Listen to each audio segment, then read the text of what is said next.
Hello. If you have not already viewed part 1 of A Party Gone to Hell, hit the link down below before viewing part 2. After Pinckney's defamatory statement, one of the punks from Poplar Grove pushed him. Before I could assess all the negative possibilities that one statement could generate, it already began to happen. I heard my cousin Kenny say, "Negro, what did you say?" Before I knew it, the party crowd was split in half. Murphy Home and Poplar Grove stood behind Kenny, and Park Heights stood behind Pinckney. East Side disappeared altogether. They didn't want none of that smoke. When I tell you it went from 0 to 100 in seconds, believe me, it did. That's no exaggeration. It reminded me of the scene in Cooley High at the movies theater. If I didn't react with the same velocity or with the slightest hesitation, you would have heard it on the evening news. We interrupt your program to report 4 dead, a number of injured after a shootout at a party in the Park Heights community over a wheelchair incident.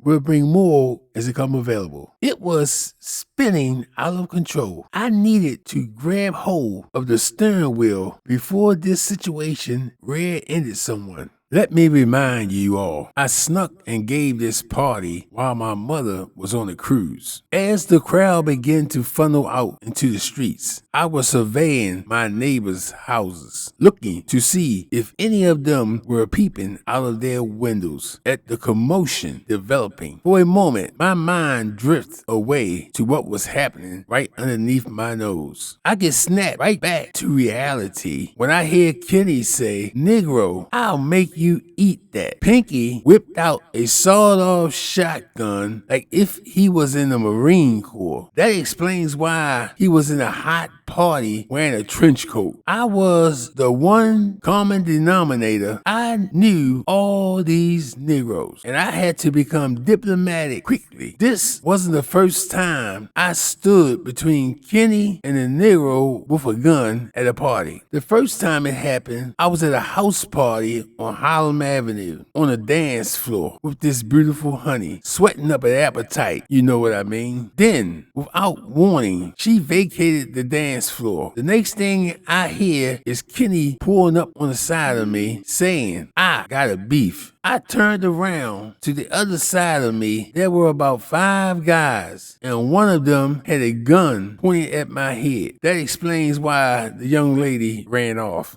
Y'all come on back and hear how God delivered me from these parties that almost sent me to hell. More importantly, hear how God delivered me from my sin nature.